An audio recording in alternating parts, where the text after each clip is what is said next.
Hi viewers, welcome to our channel. Junior NTR గారి హీరోగా, జాన్వీ కపూర్ హీరోయిన్గా, కొరటాల శివ గారి దర్శకత్వంలో తెరకెక్కిన సినిమా దేవర.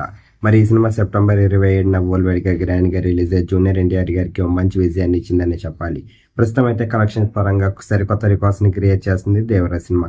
2 రోజుల్లోనే 243 కోట్ల వసూలుని కలెక్ట్ చేసిన దేవర సినిమా తాజాగా 3వ రోజుని కూడా విజయవంతంగా పూర్తి చేసుకుంది.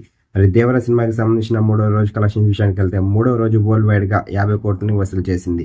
మరి 50 కోట్లు అంటే తక్కువ కాదనే చెప్పాలి. మరి దీంతోనే దగ్గరగా మరి 300 కోట్ల మార్క్నైతే మాత్రం రీచ్ అయిందని చెప్పాలి దేవర సినిమా. మరి ఈ సినిమా కనుక చూసినట్టుగైతే ఎలాగుంది, మరి ప్రేక్షకులందరినీ ఎలా ఆకట్టుకుంటుంది, మరి ఈ సినిమా ఫుల్ రన్ టైంలోని బాక్స్ ఆఫీస్ దగ్గర ఎలాంటి కలెక్షన్ల రికార్డ్స్ని క్రియేట్ చేస్తుంది మీరు అనుకుంటున్నారు? కింద కనిపిస్తున్న కామెంట్ బాక్స్లో కామెంట్ చేయండి. మరి పార్ట్ 2 కోసం ఎంతమంది చూస్తున్నారో కూడా కింద కనిపిస్తున్న కామెంట్ బాక్స్లో కామెంట్ చేయండి. ప్రస్తుతానికి అయితే మాత్రం దేవర సినిమాతోని మరి సరికొత్త రికార్డ్స్ని క్రియేట్ చేస్తూ, అంతేకాకుండా పాత రికార్డ్స్ని బ్రేక్ చేస్తూ వెళ్తున్నారు జూనియర్ ఎన్టీఆర్ గారు. ఈ వీడియో కనుక మీకు నచ్చినట్లయితే లైక్ చేయండి, షేర్ చేయండి. మరిన్ని ఇంట్రెస్టింగ్ అప్డేట్స్ కోసం చూస్తూనే ఉండండి అవర్ ఛానల్.